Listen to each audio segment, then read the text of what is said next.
My name is Sophie Turner. I'm 28 years old. And if I could go back and whisper one thing to my younger self, it would be this: love should not cost you your identity. But back then, I didn't know. Back then, I thought sacrifice was proof of devotion. I thought giving up pieces of myself meant I was building something unshakable with the man I loved. His name was Daniel Carter, and he was my entire world for 4 years. We met in college. He was a graphic design major with messy hair, ink-stained hands, and an imagination that never seemed to rest. He could sketch an entire city skyline on a napkin, turn a blank page into a story. People were drawn to him. He was charismatic, impulsive, and always chasing the next thrill. I was the opposite. I majored in software engineering, lived by structure, and found peace and order. While Daniel thrived in chaos, I thrived in routine. Somehow our differences fit together like mismatched puzzle pieces. He made me loosen up, laugh in moments I'd usually overthink. I gave him stability to ground beneath his wild leaps. After graduation, we moved into a small apartment in the city. It wasn't much. Thin walls, unreliable heat, secondhand furniture we found on Craigslist, but it was ours. Daniel picked out bright curtains and quirky lamps. I set up a work desk where I coded late into the night. We dreamed of a future together. At least I did. 2 years in life shifted. Daniel's mom was diagnosed with cancer. The diagnosis shook him to the core. His father withdrew into silence. His sister avoided the heaviness. But Daniel, he just unraveled. Sleepless nights, panicked phone calls, a constant storm of fear. And me, I stepped in. I told him, "We'll get through this. You're not alone." We left our little apartment and moved back into his family's house to help. I started cooking for everyone, making grocery runs, managing bills, even driving his mom to chemo sessions 3 times a week. Daniel's father often sat slumped in his recliner, too tired to even sort through paperwork. So I quietly took it over. I was balancing everything: errands, caretaking, my own remote job, but I convinced myself it was worth it, that this was what love demanded. One night I was up past midnight finishing code reviews on my laptop. My back achy from hours of sitting, my head heavy, but I still got up to bring Daniel a cup of coffee. He was sprawled on the couch, sketching a new logo idea, music blaring from his headphones. When I set the mug down, he didn't even look up, just murmured, "Thanks, Ev." His eyes stayed glued to his phone afterward, thumb flicking over social media. That was when I first noticed the notifications lighting up his screen, the faint smile tugging at his lips as he typed quickly. Later, I'd realized those messages weren't just random chats. They were Michael, his ex. At the time, I brushed it off. Daniel was stressed. I told myself he needed distraction. I was being paranoid. But then the comparison started casual at first. Michael would have taken me on a road trip to clear my head. Or Michael always said I had an eye for bold design. You think I should try that again? I'd force a smile, tell myself it was harmless, his way of coping. But every joke, every comparison dug a little deeper. I was giving everything: my time, my energy, my career. When my company offered me a promotion that required relocating, I turned it down. Daniel begged me, "Please don't leave, Ev. I need you here. You're my rock." So I stayed. I thought love meant staying. Looking back, I see how blind I was. I remember one family dinner where he said loud enough for everyone at the table to hear, "Sophie's so reliable, but sometimes I miss that spark." Michael always kept me guessing.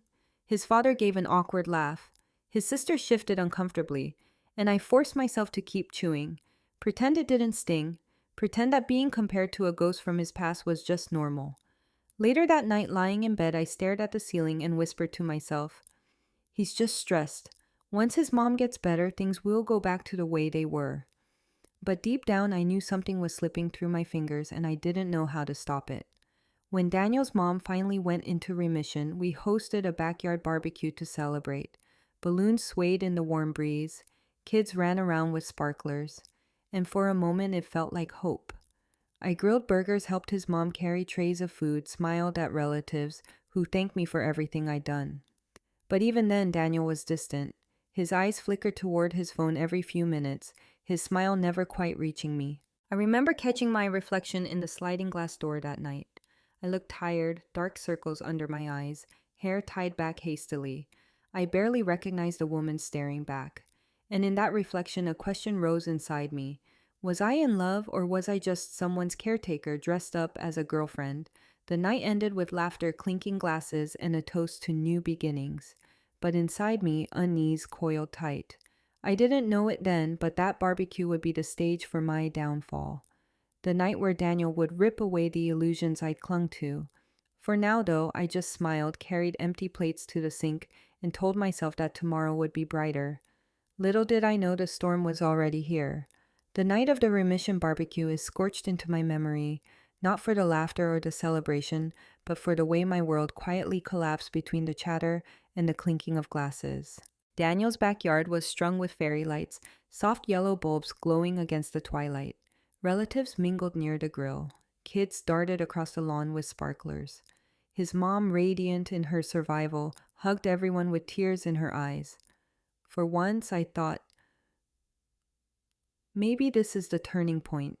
Maybe now, after everything, Daniel and I can finally breathe. I wore a sundress I hadn't touched in months, hoping he'd notice, hoping he'd remember the woman I was before the late nights, the sacrifices, the exhaustion. For the first hour, I busied myself with serving food, refilling drinks, keeping the party flowing. That's what I did best. Fill in the cracks, hold everything together. Daniel floated between groups, laughing too loudly. His phone never far from his hand. I kept telling myself, tonight is about his mom, not me, not us. Don't ruin it with doubts. But then, midway through the evening, he found me in the kitchen. The sound of laughter from outside drifted through the open window, mingling with the faint smell of barbecue smoke. I was stacking paper plates by the sink when Daniel's voice cut in. Sophie, we need to talk. Well, the tone stopped me cold, firm, sharp. The kind of tone people use when they've already decided something. I turned. He stood in the doorway, arms crossed, jaw tight. My chest tightened. What is it? He didn't hesitate. This isn't working anymore. The words hung in the air, heavy and brutal. For a second, I thought I misheard. My heart thudded, drowning out the noise outside. What do you mean? Daniel's eyes didn't flinch. Michael's back. We've been talking again. The name hit like a slap. Michael's the ghost that never left. He understands me, Daniel continued, voice growing louder. He challenges me, excites me. You.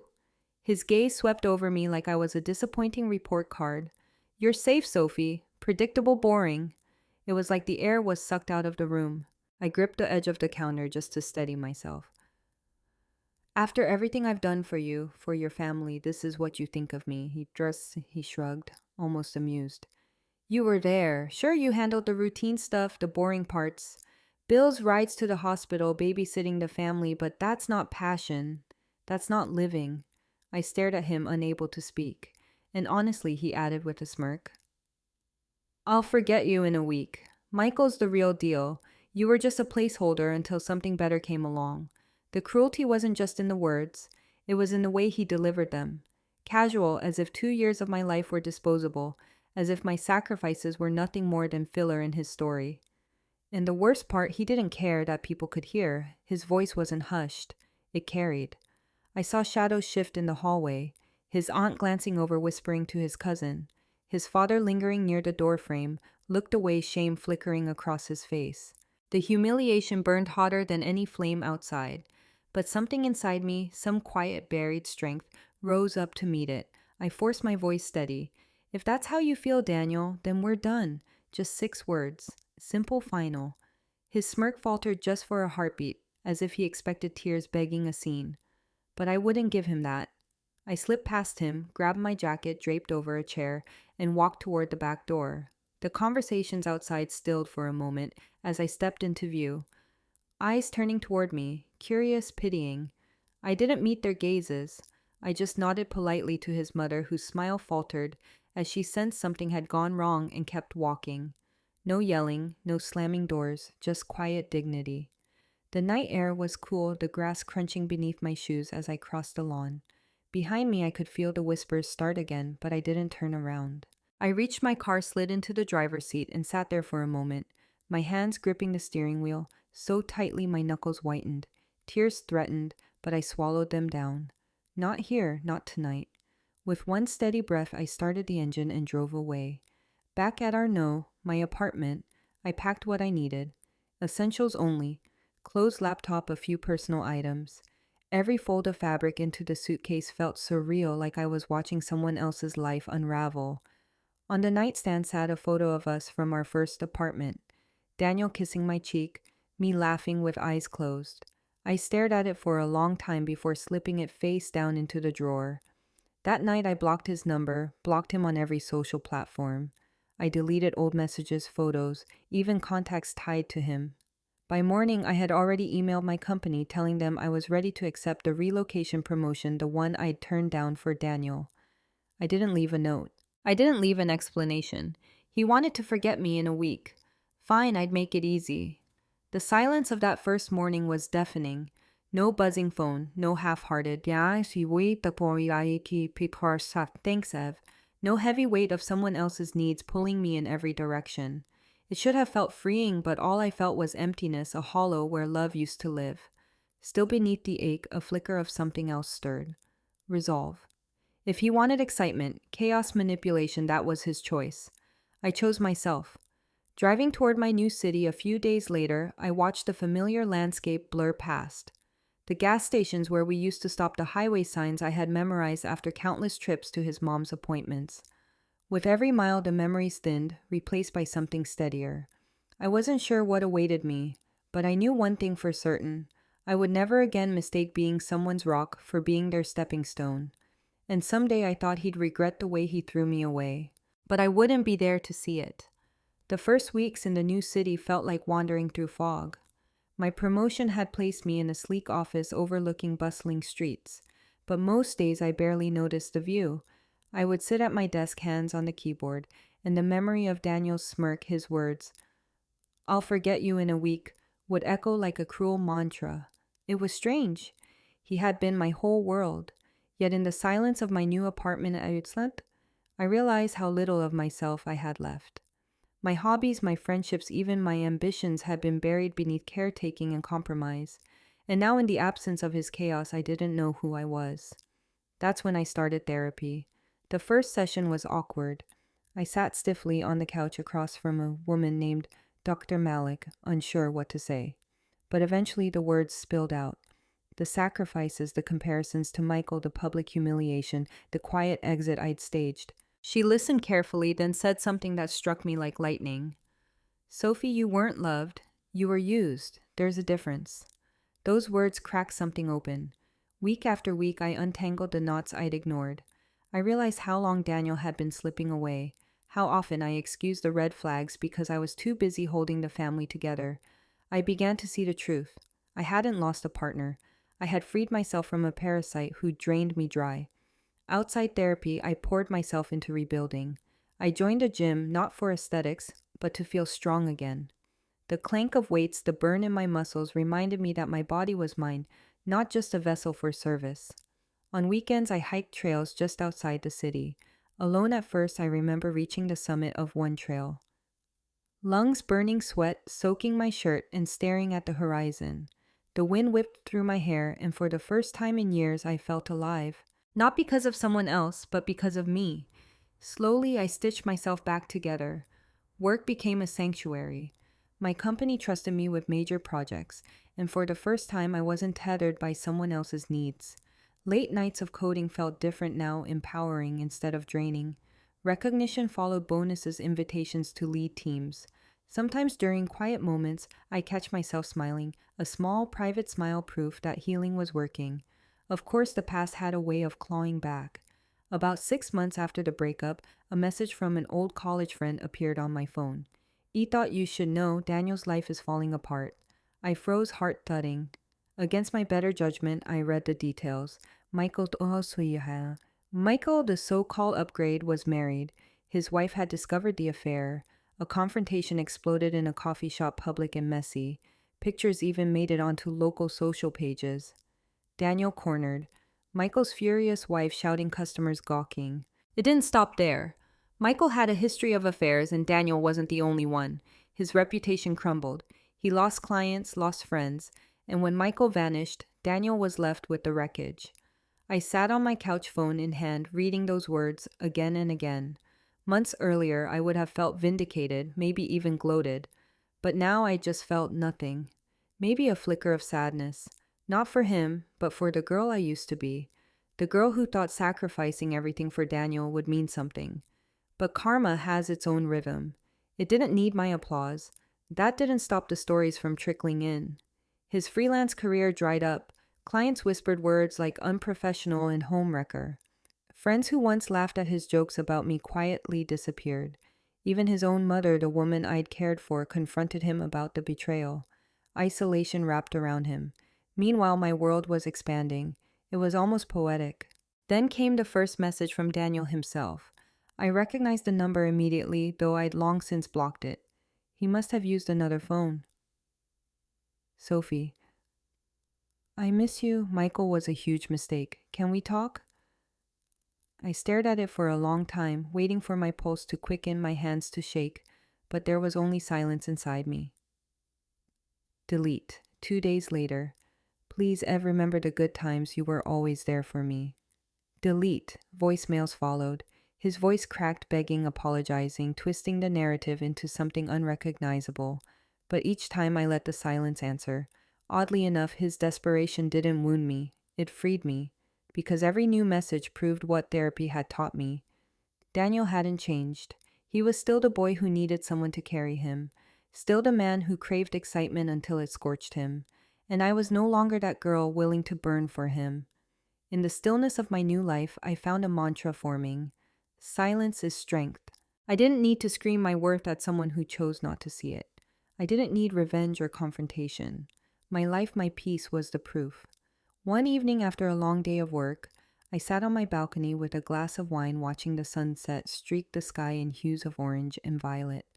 For the first time, I allowed myself to imagine a future that didn't revolve around heartbreak. Not survival, not sacrifice, but joy. Daniel's downfall was a story for gossip circles. My rise.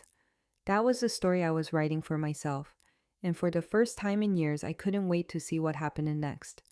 The first text from Daniel had been easy to ignore, the second easier still. But desperation has a way of multiplying. Within weeks, the quiet peace I had built was interrupted by calls from unknown numbers, voicemails, filled with his voice, sometimes pleading, sometimes angry. Sophie, please, I was wrong. Michael wasn't who I thought he was. You're the one who always stood by me. Please give me another chance. Delete. A day later. You think you're better than me, now ignoring me. After everything we went through, you owe me at least a conversation. Delete. Every message was the same cycle. Apology, flattery, guilt trip, then fury. I recognized the pattern instantly. It was the same manipulation he used when we were together, just louder now, more desperate, without my presence to absorb the blows. When silence didn't break me, he recruited others. First, his sister Megan. My phone lit up with her number one evening as I cooked dinner. Against my better judgment, I answered. Sophie, this is ridiculous, she said, her voice sharp. Daniel's a wreck. You need to stop being petty and talk to him. He's been through so much. You were supposed to be his partner. I pressed the phone tighter against my ear, my knuckles white. His partner, do you have any idea what he put me through? The comparisons, the betrayal. Megan scoffed. Everyone makes mistakes. You're being cold, heartless even. He needs you right now.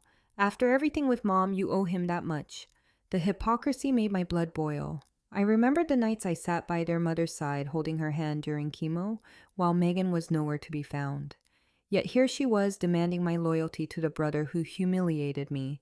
I hung up mid-sentence, blocked her number, and with that click, I felt something shift inside me. A boundary had been set, but it didn't end there. Mutual friends reached out too. Hey Sophie, he regrets it. Don't be so harsh. She's crying every day. You ghosting her is cruel. You should at least let him explain. Each message felt less like concern and more like pressure, an attempt to rope me back into a story I had already left. For a moment, guilt flickered. Had I been too cold? Was I punishing him too harshly? Then I remembered the barbecue, the smirk, the words, I'll forget you in a week. And the guilt dissolved like smoke. Daniel didn't just want forgiveness, he wanted control again. The silence, my silence, was what unsettled him most. Because for once I wasn't playing the role of caretaker, peacekeeper, or placeholder. I was gone. and in my absence, he was forced to face himself. But instead of growth, he reached for the only tool he knew, manipulation, and it was failing. By the 1 year mark, desperation turned into obsession. He must have found my new email through a professional contact because the messages began arriving at work, at first apologetic. Sophie, I'm sorry, I was confused. Michael manipulated me. I see now you were the only one who really loved me. Can we start fresh? Then when I ignored him. How dare you ghost me like this? You think you're better than me because you got a promotion? You're pathetic for running away instead of fighting for us. Each message revealed more of his unraveling, and with each one I felt less anger and more clarity because the truth was undeniable. Daniel hadn't changed. He wasn't seeking love, he was seeking rescue, and I was no longer the woman willing to throw herself into a burning building just to pull him out. The final straw came when his father reached out. I hadn't spoken to him in over a year. One evening I saw the message notification, his name lighting up my screen. For a moment my stomach twisted. Then I read it. Sophie, I know it's not my place, but Daniel is in a bad way. He's lost nearly everything. Please, if you could just talk to him, it might help. I sat with that message for a long time. This was the man whose paperwork I organized, whose house I kept running, whose wife I drove to appointments while he collapsed under the weight of fear. And now he was asking me to fix his son again. I almost laughed because even he couldn't see it. The pattern that had ensnared all of them. Sophie the fixer. Sophie the one who kept the machine running. Sophie who bled herself dry to keep everyone else afloat. But that Sophie was gone. I deleted the message. That night I journaled, a habit Dr. Malik had encouraged. I wrote, "This is not cruelty, this is survival. I owe nothing to the man who discarded me. I owe everything to the woman I am becoming." Reading those words back, I felt tears prick my eyes. Not from sadness, but from release, because for the first time I believed them. Still one thought lingered at the edge of my mind. A wedding was approaching, an old mutual friend's, the kind of event where Daniel and I would inevitably cross paths. Part of me wanted to skip it, avoid the confrontation, but another part, the stronger part, knew I had to go. Not for him, not to prove anything, but to stand in the same space, look him in the eye and know that his words no longer had power over me. In the weeks leading up to the wedding, I prepared myself the way you prepare for battle. Therapy sessions, journaling, quiet affirmations whispered to my reflection in the mirror. You are not a placeholder. You are the main event of your own life. The day before I stood in front of my closet, choosing what to wear. My fingers brushed over the sundress I wore to that barbecue the night everything shattered. I almost laughed at the thought. Know that Sophie was gone. Instead, I chose a new dress. Bold, elegant, a symbol of the woman I had become. And as I zipped it up, I realized this wasn't about revenge. It was about reclaiming my story. The wedding would be the final act of a chapter I never wanted to write. And Daniel, whether he knew it or not, was about to witness just how far I'd risen without him. The wedding was held in a garden strung with lanterns, the kind of setting that looked plucked from a movie. Glittering lights, soft music floating in the air, laughter weaving through rows of white chairs. I arrived with Claire Bennett, the woman who had become my partner, in ways Daniel never could. We met on a hiking trail months earlier, both of us pausing at the summit to catch our breath. She'd cracked a joke about mountain air tasting like freedom, and I'd laughed harder than I had in years. Since then, she'd become part of my world, a gentle, steady presence who never made me question my worth. With Claire's hand in mine, I walked into that wedding knowing I wasn't stepping back into the past. I was showing up as someone new. The moment I saw Daniel, I almost didn't recognize him. His once polished charm was dulled, his posture slouched. His suit hung loose as though he'd lost weight he couldn't afford to lose. His eyes darted nervously around the crowd until they landed on me, and then, as though pulled by gravity, he crossed the lawn. "Sophie," he said, breathless, like the sound of my name might anchor him. I stood taller. "Daniel," his eyes flicked to Claire, then back to me. There was a tremor in his voice. "Please just hear me out. I made a mistake. Michael ruined everything, and I was stupid enough to follow him. I see it now. You were the one. You were always the one." The desperation clung to every syllable, thick and suffocating. For a fleeting moment, I remembered the boy I once loved, the laughter, the spark, the promises whispered in the dark. But the memory no longer hurt. It was just that, a memory. I was confused. Daniel continued, eyes glassy. You have to understand. I thought I wanted excitement, but it was chaos. Toxic. You you were the only person who ever stood by me. I'm begging you, please give me another chance.